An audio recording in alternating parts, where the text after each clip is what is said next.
जी बिस्मिल्लाहिर्रहमानिर्रहीम अस्सलाम वालेकुम जी नाज़रीन तुसरे पे झोंक टीवी वसेब दी आवाज़ और मैं तो अपना मेज़बान रिजवान हुसैन। नाज़रीन पूरे पाकिस्तान की तरह मदीनतुल औलिया मुल्तान शरीफ भी सराइकी कल्चर डे बड़े खूबसूरत तरीके से मनाया वेंदा भी है और सरनल मैडम आबदा बुखारी साहब मौजूद हैं। आप दे नाल गुफ्तगू करे सो कि अज दे ॾींहुं को किवें ॾेथे पवे और सराइकी कौम को ये ॾींहुं किवें मनाना चाहिए। जी आज पूरे पाकिस्तान के जिमें पहले तो आखे बल्कि पूरी दुनिया के जिथे जिथा भी वसेब के लोग रहंदे और सराइकी कल्चर डे को मनाते पैन एक सराइकी अजरक डे की भी आख्या वेंदे जिमें कि पाकिस्तान के मुख्तलिफ कौमां वसदे जिमें सिंधी कौम है, बलोच के लोग हैं, खैबर पख्तूनख्वा के लोग हैं, वो अपना कल्चर डे मनाने इवें ही सराइकी कौम की एक बहुत बड़ी शनाख्त है, अपनी पूरा कल्चर है उन्होंने। तो आज 6 मार्च को असा भी अपना कल्चर डे मनाने जिन्हें अस अपनी सकाफत दिखाने कि देखो सराइकी कौम की कितनी बड़ी सकाफत है। तो अज का डी अस इवें मनाने जिमें ईद का डी होवे भरपूर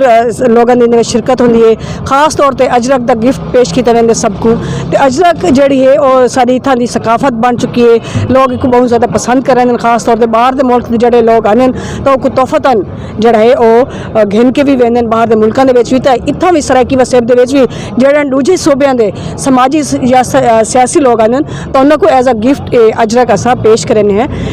ये जड़े ये सराइकी अजरक इनका रंग नीला है तो एक पा के इन्हें लगता जिमें अस आसमान को अपने उत्ते किया हो। तो अल्हम्दुलिल्लाह साकू फख्र है कि अस अपनी वसेब की मिट्टी वधे हैं, पले हैं, वधे थे हैं। तो इस सकाफत को प्रमोट करना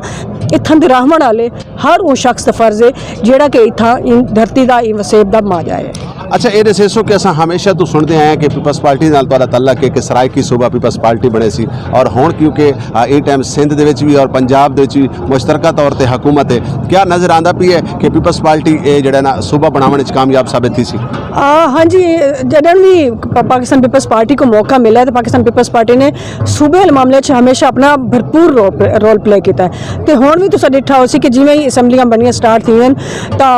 अली हैदर गिलानी साहब ने आवाज़ चाहती है तो अल्हम्दुलिल्लाह असा को साडा ज़मीर मुतमईन है कि पाकिस्तान पीपल्स पार्टी जिथों तक उन्होंने कोशिश होंदी है क्योंकि सिटिंग प्राइम मिनिस्टर भी गिलानी साहब जिन्होंने उन्होंने आवाज़ को हाईलाइट किया तो उनके कोल बाद आवाज़ इतनी ज़्यादा हाईलाइट थी कि वसेब के आने वाले हर सियासी जड़ा हाई बंदा उसको आखना पै गया कि असा सियासी लीडर जड़ा भावें कई पार्टी नाल ताल्लुक रखेंगे उसको आखना पै गया कि सराइकी सूबा हम बनाएंगे। अच्छा जबानी कलामी तो असा अक्सर तो सुनते हैं, हुण तो सैक्रेटरीट भी मौजूद है, सैक्रेटरीट की बुनियाद भी रखी गई है। आया क्या मेरा मकसद है कि अगर पीपल्स पार्टी के क्योंकि बहुत सारे नारे हैं सूबे के हवाले के नाल क्योंकि हुण उन्होंने को मतलब इस टाइम हुकूमत के हवाले के नाल भी मैदान के मौजूद खड़े तो यकीनन अगर पीपल्स पार्टी ये जीत साबित अपने वाले पासे घिन वेंदी है सूबे वाली तो बहुत बड़ी जीत हो सी ना वास्ते। बिल्कुल हो सी, लेकिन असा कहीं भी सैक्रेटरीट का ना इत्थां दी कौम का मुतालबा है भी सैक्रेटरीट बनाओ तो सैक्रेटरीट भी बस में नाम का ही आई तो हम डिठा उसी कितने सैक्रेटरीट जिन्होंने आख्या आई तो सैक्रेटरीट का कहीं इत्थां दा मुतालबा हाई कहना साडा मुतालबा है पूरा सूबा जिमें कि जिमें सिंध सूबा है, जिमें खैबर पख्तूनख्वा सूबा है तो अस चाहते हैं पूरा सूबा हो ताकि इत्थां के लोगों को इत्थां के जोड़े रहने वाले लोग हैं उन्होंने पूरे हकूक मिल सकें जिमें कि बाकी लोगों को मिलते हैं। तो इंशाल्लाह पीपल्स पार्टी अपना भरपूर रोल प्ले करेगी। बहुत शुक्रिया, बहुत मेहरबानी। झोंक टीवी पाकिस्तान नहीं बल्कि पूरी दुनिया के डिठा वेंदा कि इन्हें हमेशा तो अपनी सकाफत को अपने कल्चर को अपने खिते बोलियां बनने वाली तमाम जबानों की नुमाइंदगी की है, वो बेशक सराइकी होवे, उर्दू होवे, पख्तून होवे, पंजाबी होवे, बलोची होवे। तो आखिरी क्या पैगाम दसो? असा आखसूँ कि अपनी झोंक नाल जुड़े रहो क्योंकि